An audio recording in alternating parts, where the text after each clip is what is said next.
रीतिकालीन कवियों का वर्गीकरण। इसका मतलब ये है कि रीतिकाल में हमें एक प्रकार के नहीं बल्कि कई प्रकार के कवि दिखाई देते हैं। मतलब ये हुआ कि रीतिकाल में जो रीति, जिस शैली पे, जिस परंपरा पे, जिस तरीके पे कविता की जा रही थी, वो कविता सिर्फ एक तरीके से नहीं की जा रही थी बल्कि 3 तरीके से की जा रही थी। तो पहले उसमें आपको मिलेंगे रीतिबद्ध कवि, दूसरे हैं आपके रीति सिद्ध कवि,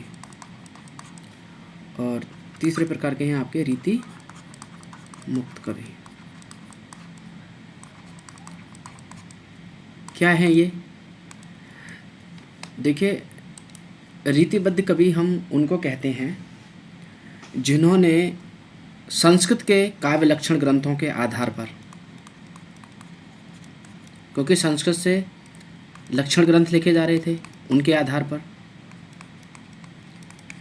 तो संस्कृत से जो हमें लक्षण ग्रंथ मिलते हैं उन्हीं के आधार पर हिंदी में भी कविता करने की कोशिश की गई। मतलब क्या हुआ इसका? मतलब ये हुआ कि ये कवि क्या करते थे, कविता क्या है ना, कविता में क्या क्या होना चाहिए, ऐसे जो भी विचार हो सकते थे, कविता किसे कहते हैं, कविता में क्या होता है, ये सारी चीज़ हमें बताते हैं कि उसके लक्षण क्या हैं। ठीक है, तो ऐसे लक्षणों के आधार पर कविता की जाती थी। मतलब पहले हमें वो सिद्धांत बताने की कोशिश करते थे या हमें वो तरीका बताने की कोशिश कर रहे थे कि कविता में क्या क्या होता है।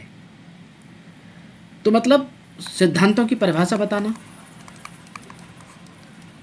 और अगर कोई परिभाषा बता रहा है, कोई सिद्धांत बता रहा है, तो वो कवि तो नहीं रहेगा, उसे हम क्या कहेंगे? उसे हम कहेंगे आचार्य। यानी जो भाषा का व्याकरण बताता है उसे तो हम व्याकरण कहते हैं, और जो कविता के सिद्धांत या उस तरीके की चीज़ें जो कविता की पूरी गहराई से हमें कविता को समझाए, कविता क्या है, कविता में क्या होता है, कविता अलंकार कैसे प्रयोग होते हैं, रस क्या है, ये सारी चीज़ें जो होती थी वे आचार्यों के माध्यम से बताई जाती थी। और संस्कृत में आपको याद हो, आचार्य भरत मुनि, आचार्य भामा, आचार्य दंडी, है ना, आचार्य मम्मट, आचार्य रुद्रट हैं, उद्भट हैं, और क्षेमेंद्र हैं, कुंतक हैं, ये सब क्या थे? ये संस्कृत के सब आचार्य थे। ऐसे ही रीतिबद्ध कविता में वो आचार्य भी कहलाए, क्योंकि वो कविता की परिभाषा भी देते थे, कविता के लक्षण भी बताते थे, और उसके साथ साथ वो कविता भी करते थे। मतलब पहले उन्होंने कविता की परिभाषा दे दी, कविता के लक्षण बता दिए, और फिर कविता भी की। इसलिए हम ऐसे कवियों को कहते हैं रीतिबद्ध कवि। ठीक है। रीति सिद्ध कवि कौन से होते हैं? रीति सिद्ध कवि वे होते हैं जो लक्षण ग्रंथ तो नहीं लिखते, फिर क्या लिखते हैं? जो लक्षण बता दिए गए हैं उनको लक्ष्य करके कविता करते हैं। मतलब इसका ये हुआ कि वे परिभाषा नहीं देंगे, वे लक्षण नहीं बताएंगे पहले, बल्कि वो कविता इस तरीके से करेंगे कि उसमें कोई परिभाषा होगी, उसमें कोई लक्षण होगा, है ना, कोई सिद्धांत उसमें उस कविता के भीतर समाहित हो जाएगा। यानी वो लक्षणों को क्या कर रहे हैं? लक्ष्य करके कविता कर रहे हैं। ऐसे कवि हमारे रीति सिद्ध कवि कहलाते हैं। ठीक है। यानी वो आचार्य नहीं है, एक प्रकार से आचार्य वाला काम वो नहीं करते। कौन? रीति सिद्ध कवि। आचार्य वाला कौन करते हैं काम? रीतिबद्ध कवि। ठीक है। तो इस बात पे थोड़ा सा आप ध्यान रखेंगे। रीति मुक्त कवि, रीति मुक्त का मतलब क्या हो गया? यानी वो किसी भी प्रकार की परंपरा से, किसी भी प्रकार की रीति से, किसी भी प्रकार का जो नियम है उनसे मुक्त हैं। उनके मन में जो होता है वो कविता करते हैं। यानी वो अपनी अनुभूतियों की कविता करते हैं। जो भी कुछ उन्हें अनुभूत होता है, जो भी कुछ वो महसूस करते हैं, जो भी उनकी अपनी फीलिंग है उसके अनुसार कविता करेंगे। उन पे कविता में आचार होना कोई बाध्य नहीं है ना। रीति से लिखेंगे कविता, ये भी कोई बाध्य नहीं है। वे अपने मन के राजा हैं एक प्रकार से, जो उनके मन में आएगा, यानी वो हो गए रीति से मुक्त। इसीलिए तीसरे प्रकार के कवियों को कहा गया रीति मुक्त कवि।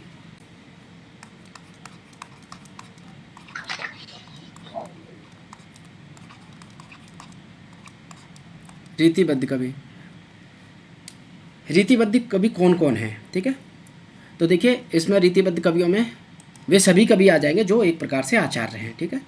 तो आपके हो जाएंगे केशव दास, चिंतामणि, भूषण, मतिराम, देव, सोमनाथ, इसमें आपके ग्वाल कवि भी आ जाएंगे, रसलीन आएंगे, सूरती मिश्र आ जाएंगे, इसमें आ जाएंगे रसिक, गोविंद, तोस, मंडन, कुलपति। इसके अलावा जो अंतिम आचार्य भी माने जाते हैं भिखारी दास, रीतिकाल के अंतिम आचार्य, समृद्ध आचार्यों में इन्हीं का नाम आता है भिखारी दास का, ठीक है। पद्माकर हो जाएंगे, जसवंत सिंह हो जाएंगे, ठीक है।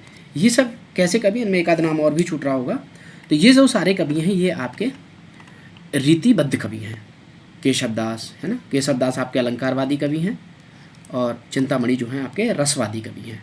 तो केशव दास हो जाएंगे, चिंतामणि है, भूषण है, मतिराम है, देव है, सोमनाथ है, ग्वाल है ना। अब बात करेंगे हम रीति सिद्ध कवि कौन कौन है।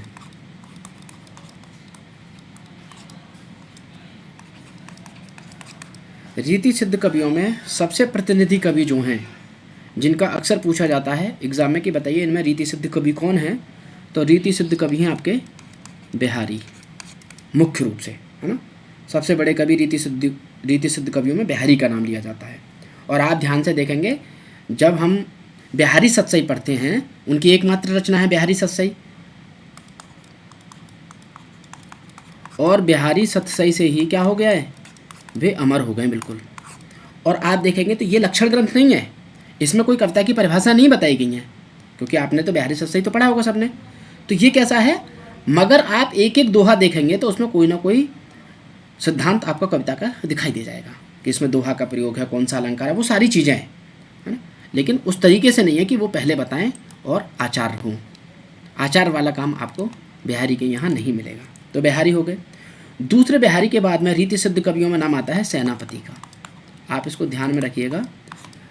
कभी कभी अब क्योंकि सबको बिहारी याद रह जाता है, प्रतिनिधि कवि हैं, तो वो आगे बढ़ा के आपसे पूछ लेगा कि बताइए बिहारी के अतिरिक्त और कौन सा कवि है जो रीति सिद्ध कवि है।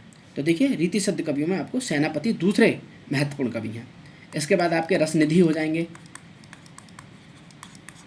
रीतिबद्ध में कौन थे, रसलीन थे, लेकिन रीति सिद्ध में रसनिधि हैं। इस बात को ध्यान रखिए, कन्फ्यूजन पैदा हो जाती है दोनों में। हटी जी हैं, ये नाम है, पजनेस है, नेवाज हैं, कृष्ण कवि हैं, बैनी हैं, नृपशंभु का भी नाम ले सकते हैं आप, ब्रंद का भी नाम ले सकते हैं, विक्रमादित्य का भी नाम लिया जा सकता है, ठीक है। और इसके अतिरिक्त एक राम सहाय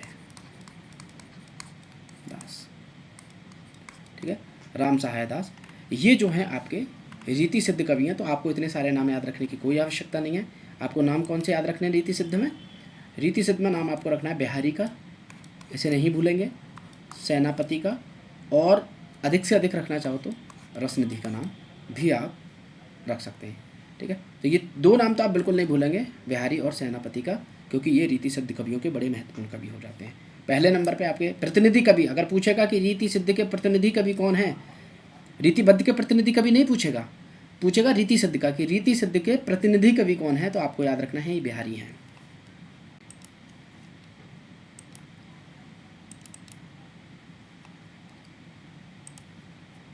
इसके अतिरिक्त तीसरे प्रकार के कवि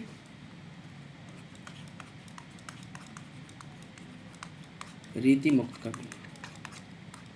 जानते हैं ये रीति से मुक्त थे, ये किसी भी प्रकार के बंधन में नहीं बंधे, इस बात को आप ध्यान में रखेंगे। इन्होंने प्रेम की कविता करी, अधिकतर अपनी अनुभूतियों की कविता करी, है ना, जिससे वो प्रेम करते थे उसके बारे में लिखा। तो रीति मुक्त कवियों में सबसे बड़ा नाम आएगा घनानंद। वैसे इसको कहते हैं कि घन आनंद लिखा जाना चाहिए, ठीक है। घनानंद। आपको मिलेंगे बोधा, आपको मिलेंगे आलम, आपको मिलेंगे ठाकुर और मिलेंगे द्विज देव। तो मुख्य कौन है? घनानंद, बोधा और आलम। तीन को तो नहीं भूलेंगे। द्विजदेव ठाकुर को अगर याद रख सकें तो इनको भी याद रखने की कोशिश करें, ठीक है। ये जो हैं आपके जो तीन प्रकार के कवि हैं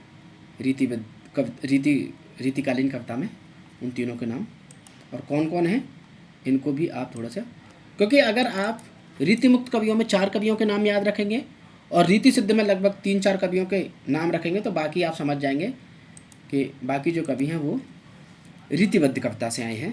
क्योंकि पूछेगा तो रीति सिद्ध में आपको 3-4 नाम बस, कि बिहारी, सेनापति, है ना, रसनिधि, पजनेश, यही कुछ नाम हैं रीति सिद्ध में। और रीति मुक्त में तो आप जानती हैं कि घनानंद, आलम, बोधा, ठाकुर, ध्वजदेव। अब देखिए हम बात करेंगे पहले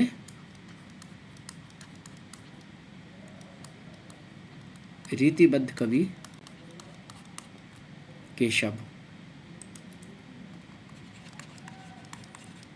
केशवदास, ठीक है।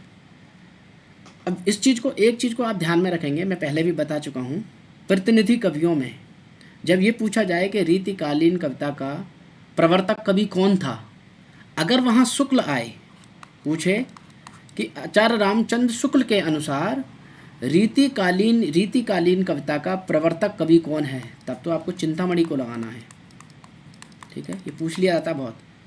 और अगर सिर्फ ये पूछे कि बताइए रीतिकालीन कविता का प्रतिनिधि कवि कौन है, और सर्वमान्य मत ये है कि ये केशवदास हैं। किसने सपोर्ट किया था इनको? डॉक्टर नगेंद्र और विश्वनाथ प्रसाद मिश्र ने।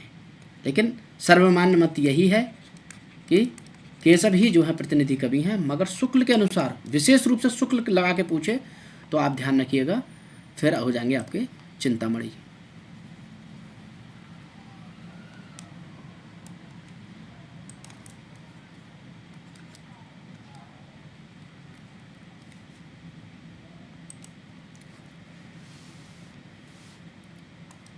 पंद्रह 55 ईस्वी। नाम आसान है इनका याद रखना, जन्म, क्योंकि 1555 3 बार 5 आता है। 1555 ईस्वी में इनका जन्म होता है। कहाँ होता है जन्म? तो बुंदेलखंड में एक जगह है ओरछा,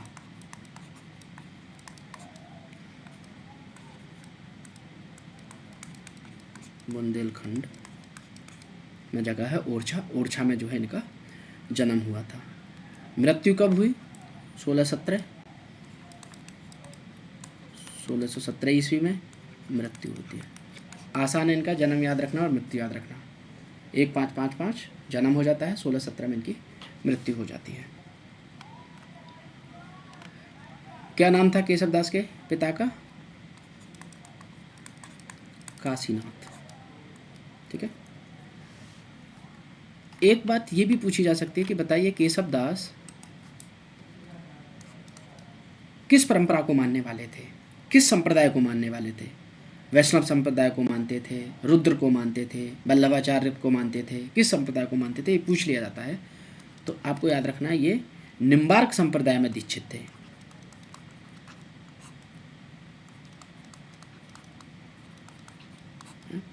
निम्बार्क संप्रदाय में ये दीक्षित थे। इनका जो मत है वो निम्बार्क संप्रदाय से प्रभावित है। ठीक है, फिर आपसे पूछा जाएगा, इससे आगे बढ़ा के अगर पूछेगा कि बताइए ये किसके आश्रय में रहते, यानी कौन राजा थे जिनके यहाँ ये आश्रय में थे, यानी आश्रयदाता कौन था, किसने इनको शरण दी थी अपने दरबार में, यानी आश्रयदाता कौन था। तो आप याद रखेंगे ओरछा नरेश हैं, ओरछा के एक नरेश हैं राव इंद्रजीत सिंह। ठीक है, राव इंद्रजीत सिंह के दरबार में ये दरबारी कवि थे, और ये राव इंद्रजीत सिंह कहाँ के थे, तो ये ओरछा के नरेश थे।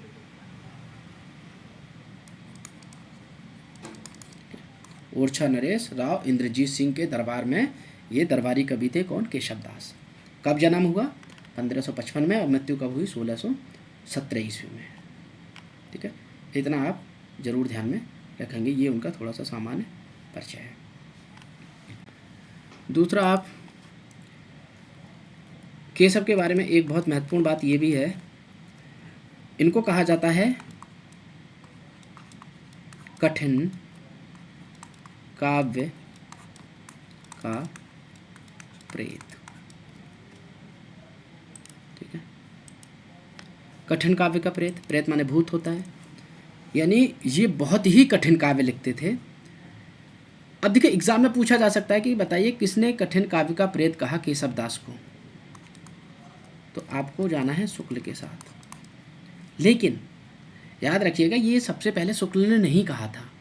अगर आप कविता कौमुदी रचना है राम नरेश त्रिपाठी की, कविता कौमुदी किसकी रचना है ये, राम नरेश त्रिपाठी। और ये कैसी रचना है, ये भी एक प्रकार का हिंदी साहित्य का इतिहास के टाइप की रचना है।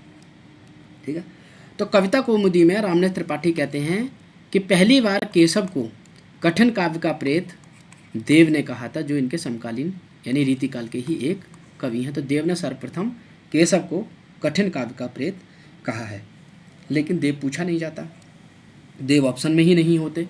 तो आपको किसके साथ जाना है, तो वहाँ शुक्ल के साथ जाना है, यानी शुक्ल ने कहा केशव दास को कि ये कठिन काव्य के प्रेत हैं। ठीक है, इसी से बात छिड़ी है, तो मैं आपको एक और जानकारी दे देता हूँ यहीं पे। अगर आप ये पढ़ें कठिन गद्य का प्रेत, ये किसे कहा जाता है, कठिन काव्य का तो प्रेत हो गया केशव, कठिन गद्य किसने लिखा जिनको कठिन गद्य का प्रेत कहा जाता है, तो ये हैं आपके सच्चिदानंद हीरानंद वत्सायन अज्ञेय।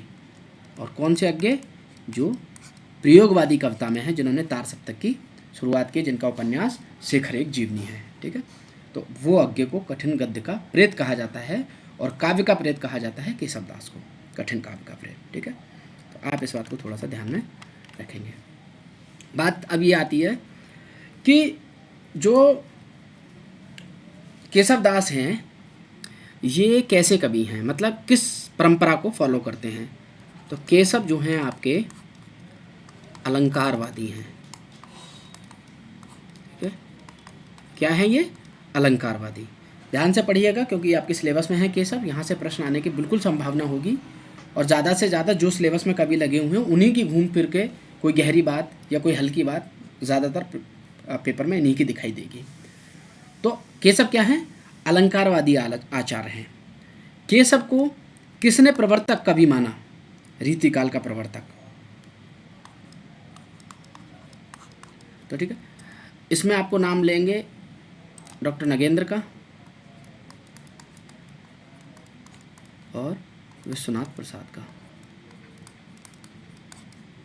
ठीक है, तो ये जो दो विद्वान हैं विश्वनाथ प्रसाद मिश्र और डॉक्टर नगेंद्र, इन्होंने इनको रीतिकाल कविता का प्रवर्तक पहला कवि माना है। ठीक है, दूसरा आप ये भी याद रखेंगे कि और क्योंकि ये आचार्यवादी अलंकारवादी हैं और पहले हिंदी के प्रथम अलंकारवादी भी हैं, इनसे पहले हिंदी का कोई अलंकारवादी कभी नहीं हुआ। संस्कृत में भामा की बात जरूर होती है, लेकिन वो संस्कृत की बात है, हिंदी में प्रथम अलंकारवादी आचार्य केशव दास ही हैं, ठीक है। और इसीलिए अलंकारवादी होने के कारण ही शायद इनको आचार्य रामचंद्र शुक्ल ने प्रवर्तक कवि नहीं माना, बल्कि वो किसको माना, चिंतामणि को माना। और चिंतामणि कैसे थे, चिंतामणि रसवादी कवि थे और आचार्य रामचंद्र शुक्ल भी रसवादी हैं, ठीक है, दोनों ही रसवादी हैं। और फिर ये कहते हैं शुक्ल चिंतामणि के लिए कि चिंतामणि के बाद जो 50 साल तक कोई रीतिकालीन कवि नहीं हुआ, चिंतामणि के बाद एक पूरी परंपरा शुरू हो जाती है। यानी लगभग केशव के और चिंतामणि के बीच में 50 वर्ष का समय है जब रीतिकालीन कविता नहीं लिखी गई। 50 साल के बाद चिंतामणि से पूरी परंपरा चलती है। इसीलिए प्रवर्तक कवि चिंतामणि को आचार्य रामचंद्र शुक्ल ने माना है, ठीक है। तो इन दोनों चीज़ों को आप थोड़ा सा स्पष्ट रखेंगे।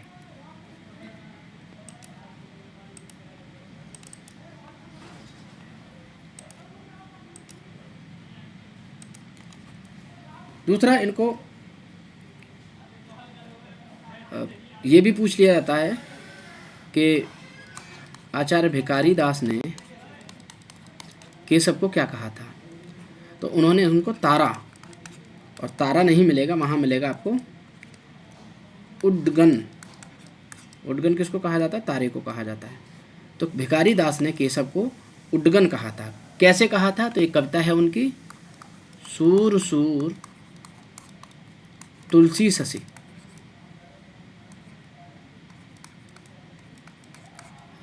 तुलसी शशि उड्डगन केशव दास। कि सूर तो साहित्य के आकाश में है, जो सूरदास हैं वो सूर्य हैं, और तुलसीदास चंद्रमा हैं, और केशव दास क्या हैं, तारे हैं। ये उन्होंने एक प्रकार से देखेंगे तो ये एक उपमा दे रहे हैं, यानी रूपक अलंकार का प्रयोग है यहाँ पर अगर देखेंगे तो, क्योंकि सीधा आरोप है।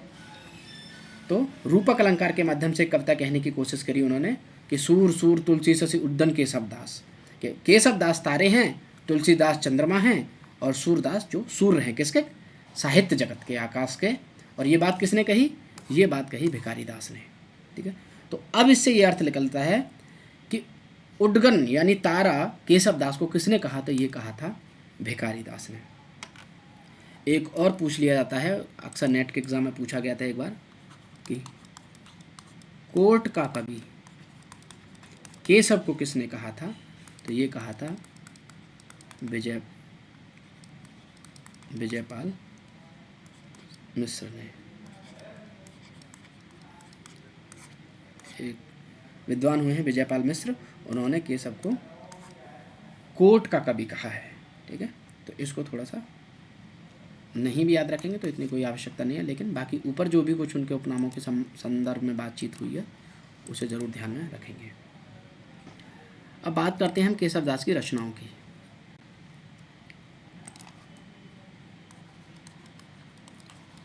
केशव दास 1555 1617, ठीक है। जन्म मृत्यु ओरछा नरेश, बुंदेलखंड में, ओरछा में होता है जन्म इनका। केशव की रचनाएं,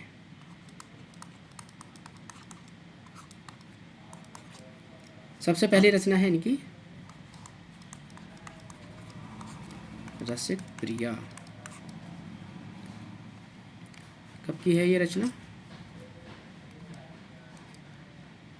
1591 ईस्वी। दूसरी रचना है कवि प्रिया, कब की रचना है, 1601 ईस्वी की। तीसरी रचना है रामचंद्रिका, कब की रचना है, 1601 ईस्वी की।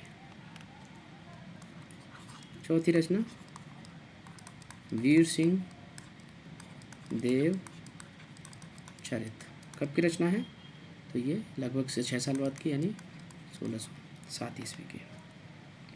फिर आती है इनकी पांचवी रचना रतन बावनी, 1607 ईस्वी की। फिर आती है छठी रचना छंदमाल, 1607 ईस्वी। सातवीं रचना नक्सिक 1607 ईस्वी। ये बहुत बार पूछी गई रचना है विज्ञान गीता। ये भी किसकी रचना है? ये केशव दास की। बहुत बार आती है कि विज्ञान गीता किसकी रचना है, तो विज्ञान गीता केशव दास की रचना है। कब की है? 1610 ईस्वी की। और अंतिम रचना जो है उनकी जहांगीर जस चंद्रिका। कब किया है? तो ये 1612 ईस्वी की। ये उनकी कुछ महत्वपूर्ण रचना है। रसिक प्रिया, कवि प्रिया, रामचंद्रिका, वीर सिंह देवचरित्र, रत्नावली रतनबावनी, छंदमाल, नक्सिक, विज्ञान गीता और जहांगीर जस चंद्रिका। ये रचनाएं आपको केशव दास की निश्चित तौर पर याद होनी चाहिए। आप केशव दास की कोई भी रचना स्किप नहीं कर सकते, कोई भी रचना नहीं छोड़ सकते। बिल्कुल हो सकता है कि आपको विज्ञान गीता देखने को मिल जाए, बिल्कुल हो सकता है कि आपको रतनबावनी देखने को मिल जाए, और बिल्कुल ये संभव है कि कवि प्रिया नामक रचना एग्ज़ाम में ये देखने को मिल जाए। यानी यहाँ से केशव के यहाँ से रचनाएं पूछी जाने की पूरी संभावना रहेगी। और आप इनकी डेट के साथ, हो सके तो तारीख के साथ रचनाएं याद रखें।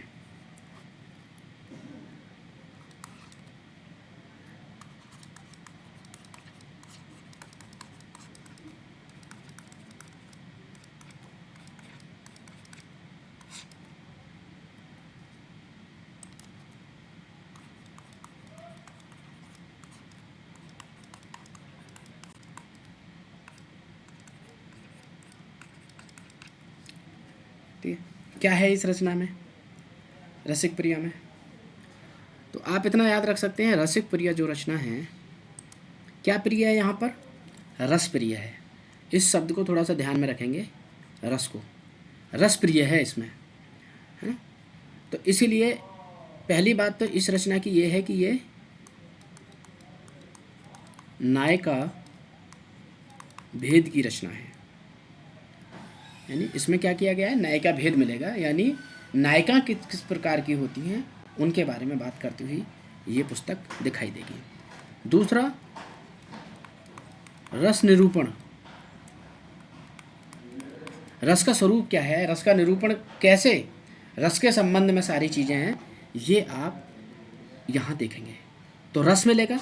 अब रस से इतना ज़रूर याद रखिएगा रसिक प्रिया से कि यहाँ रस की बात की गई है, अलंकार की बात नहीं की गई है। जबकि केशव कैसे कवि हैं? अलंकारवादी कवि हैं। इसलिए आपसे पूछ सकता है कि बताइए रसिक प्रिया रचना में किसके संबंध में बातचीत की गई है? वहाँ आपको अलंकार दे देगा, रस भी दे देगा, ध्वनि दे सकता है, वक्रोक्ति, कोई भी चीज़ें दे सकता है। और क्योंकि हमने ये बात पहले ही कर चुके हैं कि केशव अलंकारवादी आचार्य हैं, तो आप गलती से रसिक प्रिया में अलंकार के साथ न चले जाएं, बल्कि आपको ध्यान रखना है कि रसिक प्रिया जो रचना है वो रस निरूपण से संबंधित रचना है। यानी नायिका भेद है इसमें और रस का निरूपण किया गया है। बाकी इसमें 16 अध्याय हैं। अध्यायों को इसमें प्रकाश कहा गया है, और प्रकाश ही आपको रामचंद्रिका के अध्यायों को कहा गया है। इसीलिए वहाँ पूछा भी जाता है कि बताइए रामचंद्रिका के अध्यायों को क्या कहा गया है? तो प्रकाश कहा गया है, और रामचंद्रिका में भी प्रकाश है और रसिक प्रिया में भी प्रकाश का कहा गया है। तो कितने प्रकाश हैं? रसिक प्रिया में 16 प्रकाश हैं। ठीक है, वैसे 39 प्रकाश रामचंद्रिका में है। रामचंद्रिका पे बाद में बात करेंगे, कन्फ्यूजन हो जाएगी वरना। कुल कितने छंद हैं रसिक प्रिया में? लगभग 530 छंदों की ये रचना है। टोटल इसमें 530 छंद आपको दिखाई देंगे। ये रचना किससे प्रभावित है? केशव दास ने कहाँ से प्रभावित होकर रचना की है? तो आचार्य के, संस्कृत के एक आचार्य हैं, आचार्य रुद्र भट्ट, संस्कृत के, इनका एक ग्रंथ है श्रृंगार तलक। यानी यहाँ से बहुत सारी सामग्री इन्होंने ली है श्रृंगार तलक से। किसकी रचना है? ये आचार्य रुद्र भट्ट की रचना है। और ये कहाँ के हैं? ये संस्कृत के आचार्य हैं।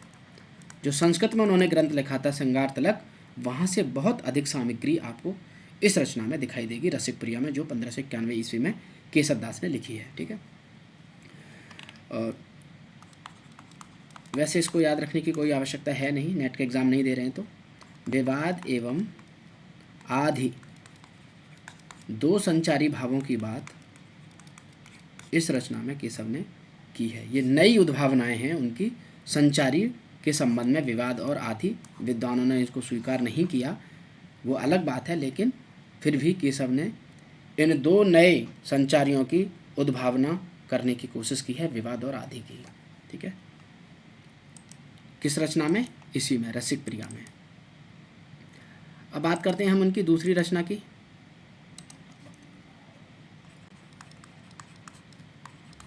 कवि प्रिया क्या मतलब है? ये कवियों को प्रिय है। अगर किसी को कविता करना है तो ये पुस्तक पढ़ें, क्योंकि ये कवियों की प्रिय है। और अगर कवियों की प्रिय है तो इसमें कविता संबंधी बहुत सारी चीज़ों पे बातचीत की गई होगी। वो 1591 में आई थी, ये 1601 ईस्वी में प्रकाशित हुई। कवि प्रिया लिखी केशवदास ने। अब देखिए, जो रचना रसप्रिया थी उसमें भी 16 अध्याय हैं, अध्याय इसमें भी 16 हैं, 16 अध्याय। वहाँ प्रकाश कहा गया था, यहाँ प्रभाव कहा गया है। तो प्रकाश आपको रसिक प्रिया में और रामचंद्रिका में दोनों जगह मिलेंगे, यहाँ इनको अध्यायों को प्रभाव कहा गया है। ठीक है, क्यों लिखी थी कवि प्रिया केशव ने? केशव ने कवि प्रिया इसलिए लिखी थी कि वो जो अपने आश्रयदाता नरेश थे, ओरछा नरेश, क्या नाम था उनका? राव इंद्रजीत, इन्हीं के दरबार में थे, राव इंद्रजीत सिंह। इनके दरबार में एक नर्तकी थी, नृत्य करने वाली महिला, उनका नाम था राय प्रवीण। इनको कविता के बारे में शिक्षा देने के लिए, है ना, कविता क्या है, कविता की शिक्षा देने के लिए, कविता की शिक्षा देने के लिए ये ग्रंथ लिखा गया। राव इंद्रजीत सिंह जो आश्रयदाता थे उनके दरबार में एक नर्तकी थी जो राजदरबार की नर्तकी थी, राय प्रवीण। उसको कविता की शिक्षा देने के लिए ये रचना की किसने? केशवदास ने। जो आपकी कवि प्रिय रचना है, इसमें क्या है? इसमें अलंकार है।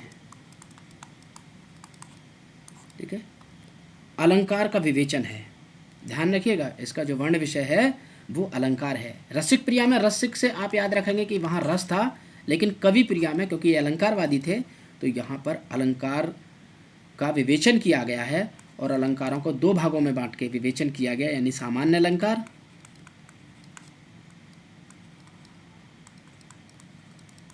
और विशिष्ट अलंकार। ठीक है, तो दो प्रकार से अलंकारों को विभेद करके उनको बांटकर ये उनके बारे में बातचीत की गई है। अब वो तो रुद्रट की श्रृंगार तिलक से प्रभावित रचना है रसिक प्रिया। ये रचना जो है इनकी वो आचार्य दंडी, और याद रखिए संस्कृत में दंडी हो चाहे भामा हो, ये कैसे आचार्य हैं? ये अलंकारवादी आचार्य हैं। तो आचार्य दंडी की एक प्रमुख पुस्तक है, आपको पता होना चाहिए संस्कृत काव्य शास्त्र में, काव्यादर्श। काव्यादर्श जो रचना है ये दंडी की है, और इसमें किसका विवेचन है? अलंकारों का विवेचन है। ऐसे ही एक और अलंकारवादी कवि हैं संस्कृत के, उनका नाम केशव के ही आधार पर है, इनका केशवदास है, वो हैं केशव मिश्र। ये संस्कृत के आचार्य हैं। तो आचार्य केशव मिश्र की एक रचना है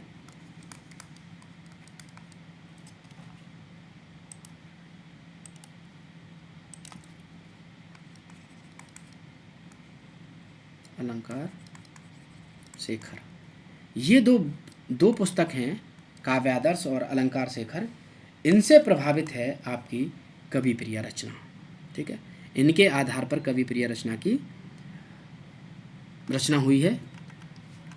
तो इतना ध्यान रखेंगे, कवि प्रिया 1601 ईस्वी में आई, 16 अध्याय हैं, अध्यायों को प्रभाव कहा गया है। राव इंद्रजीत की जो नर्तकी थी दरबार में राय प्रवीण, उसको कविता की शिक्षा देने के लिए ये रचना की गई है। किस में इसका वर्ण विषय क्या है, तो ये अलंकारों से संबंधित है।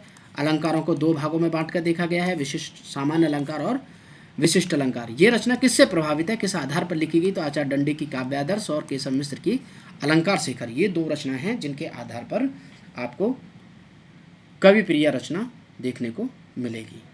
तो रसिक प्रिया में आपके रुद्र भट्ट की श्रृंगार तिलक हो जाएगी, और कवि प्रिया जो रचना है ये आपकी दंडी और केशव मिश्र के आधार पर प्रभावित रचना रहेगी। तीसरी रचना की तरफ आते हैं।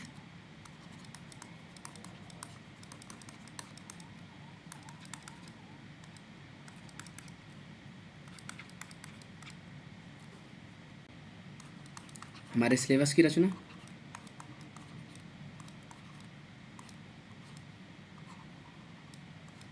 ठीक है, 1601 ईस्वी की रचना। देखिए ये रचना ऐसी है जो केशव को राम परंपरा वाली धारा में स्थापित करती है, यानी ये राम कथा पर आधारित रचना है। ठीक है, राम कथा पर आधारित है। कैसी रचना है, तो ये प्रबंधात्मक महाकाव्य है, प्रबंधात्मक महाकाव्य। ठीक है, तो प्रबंधात्मक महाकाव्य ये रचना, ठीक है, तो राम कथा पर आधारित है, प्रबंधात्मक महाकाव्य है रामचंद्रिका, इस बात को आप ध्यान में रखेंगे। दूसरी बात, ये पूछा जाता है कि रामचंद्रिका के अध्यायों को क्या कहा गया है, तो इसको कहा गया है प्रकाश, यानी रसिक प्रिया में भी प्रकाश और रामचंद्रिका में भी प्रकाश। पूछा जाएगा कि बताइए कितने प्रकाश हैं रामचंद्रिका में, 39 प्रकाश हैं, 39।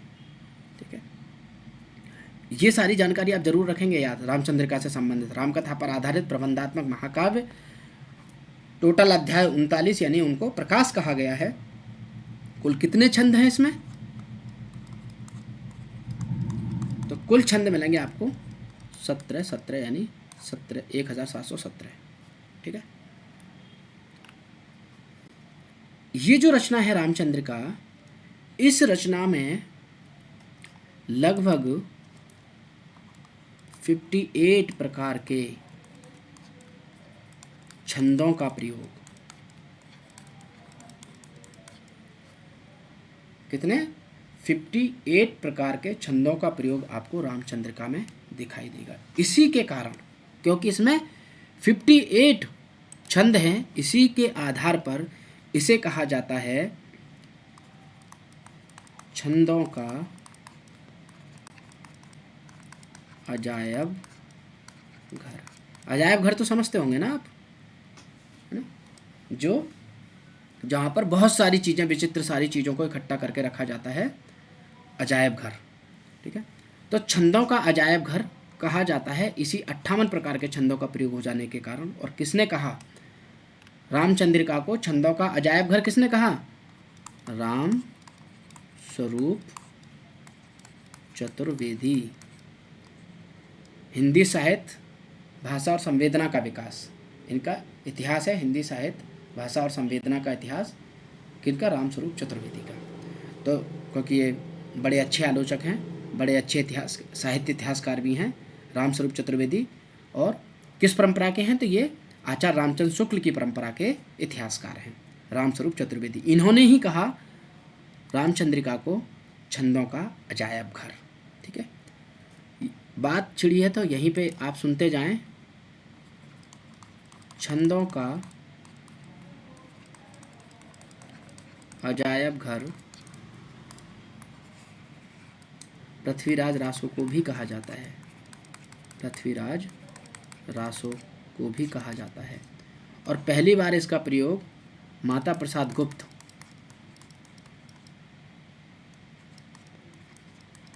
के द्वारा किया गया था। तो ये शब्द का ही प्रयोग कि छंदों का अजायब घर है, ये पृथ्वीराज रासो के लिए सबसे पहली बार माता प्रसाद गुप्त ने कहा था। बाद में रामस्वरूप चतुर्वेदी ने रामचंद्रिका को भी छंदों का अजायब घर कहा है।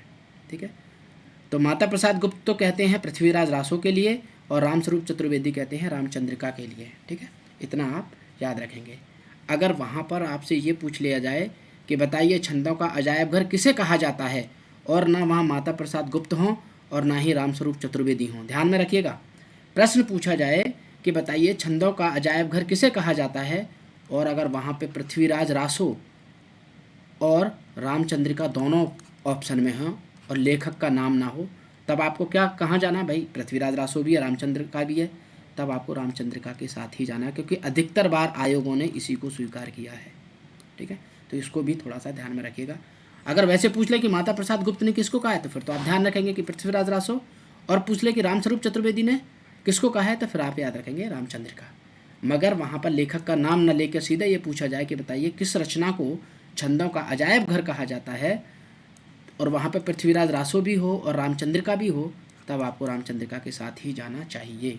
क्योंकि कई बार अगर एक दो बार अगर ऐसा हुआ है तो आयोग ने रामचंद्रिका के ऑप्शन को ही सही माना है।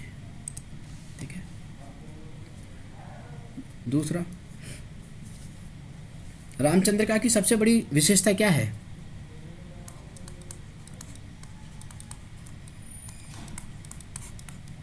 इसकी सबसे बड़ी विशेषता क्या है रामचंद्रिका की?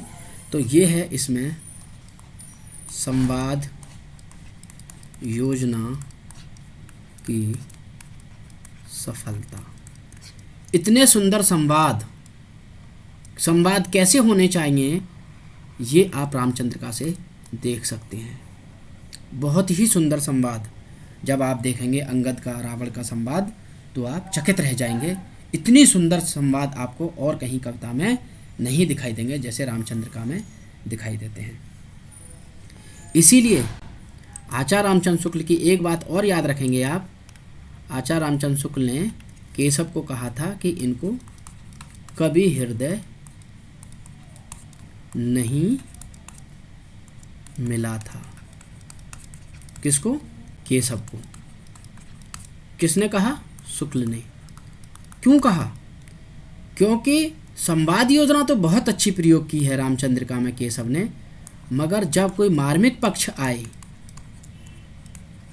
है ना, जो बहुत करुणा से भरा हुआ कोई घटना आती है, तब जो है केशव उसे बहुत बहुत विस्तार में जाके बात नहीं करते, कभी कभी उसको एक छंद में कहकर आगे बढ़ जाते हैं।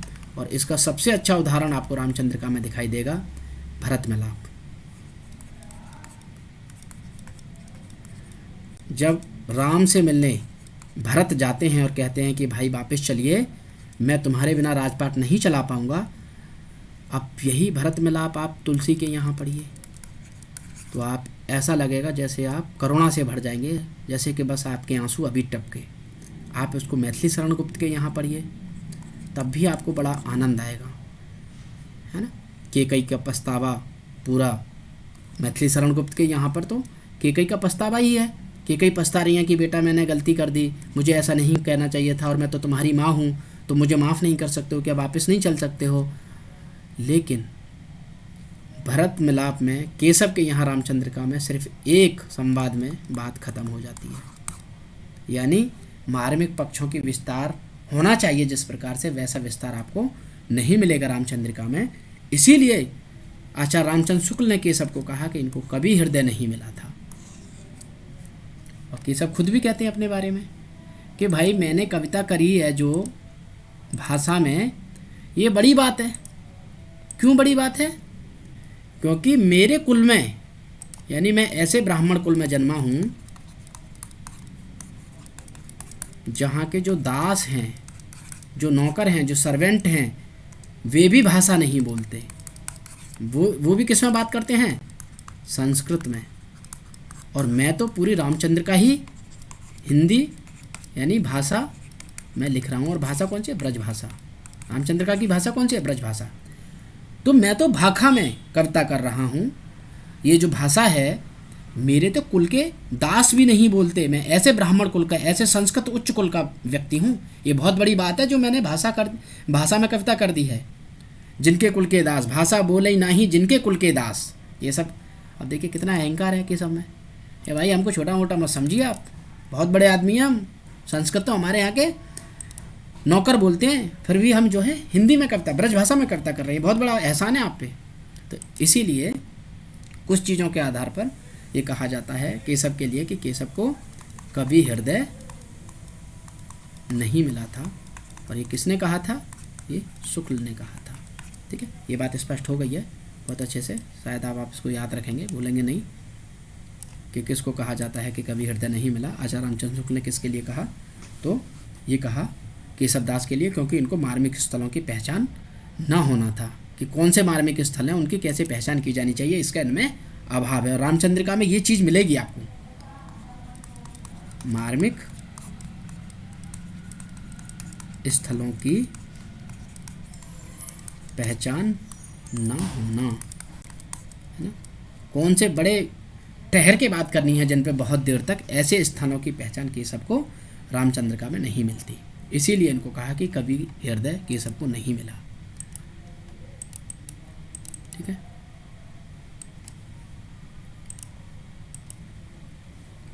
अब बात करते हैं इनकी चौथी रचना की।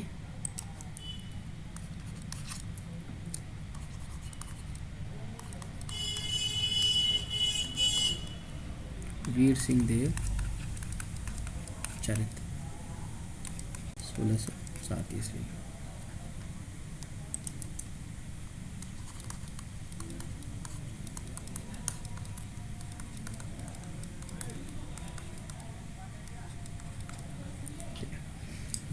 वीर सिंह देव चरित्र ये इनकी चौथी रचना है।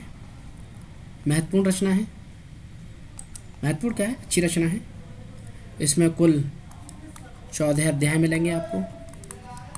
अध्यायों को यहाँ भी प्रकाश कहा गया है, बस कवि प्रिया में ही प्रभाव कहा गया है। बाकी तीनों पुस्तकों में हमने देखा कि तीनों जगह ही प्रकाश कहा गया है। ये रचना भी रामचंद्रिका की तरह प्रबंधात्मक महाकाव्य है। ठीक है, जैसा कि आप इस नाम से जान सकते हैं, वीर सिंह देव। ये जो वीर सिंह हैं, इन्हीं वीर सिंह की वीरता का वर्णन, उनमें कितनी वीरता है और वो कितने उदात्त हैं, कितना दान देने वाले हैं, यानी उदारता, उनकी वीरता और उदारता का वर्णन आपको इस रचना में मिलेगा। किसकी में? वीर सिंह देव चरित्र में। ठीक है, और रीतिकालीन कविताओं में ये ऐसी रचना है वीर सिंह देव चरित्र, जो काव्य की दृष्टि से भी बहुत अच्छी रचना है और इतिहास की दृष्टि से भी,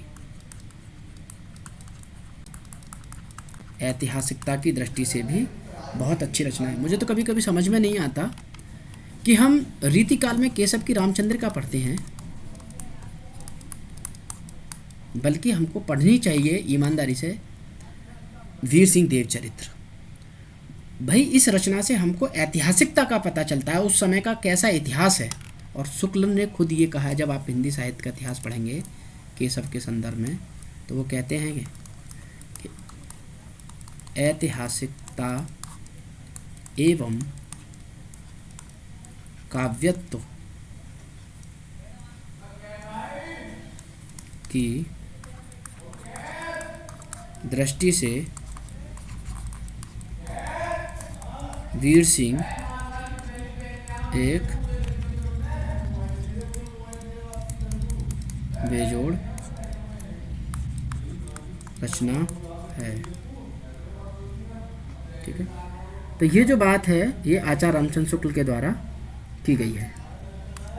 ठीक है, अब इससे पता चलता है कि इसमें ऐतिहासिकता भी है, इतिहास की भी बहुत अच्छी जानकारी है और काव्य भी बहुत अच्छा है। दोनों ही दृष्टियों से वीर सिंह जो रचना है एक बेजोड़ रचना है। जब ये कोई ऐसी रचना है, इतनी अच्छी रचना है जिसमें इतिहास का भी पता चलता है हमें और काव्य भी इसमें बहुत सुंदर है, तो फिर हमें ऐसी रचना ही पढ़ाई जानी चाहिए सिलेबस में, है ना, क्योंकि इससे हमको बहुत फ़ायदा होगा। हम उस समय के इतिहास को भी बड़े अच्छे से समझ पाएंगे। ठीक है, तो ये 4 रचना है।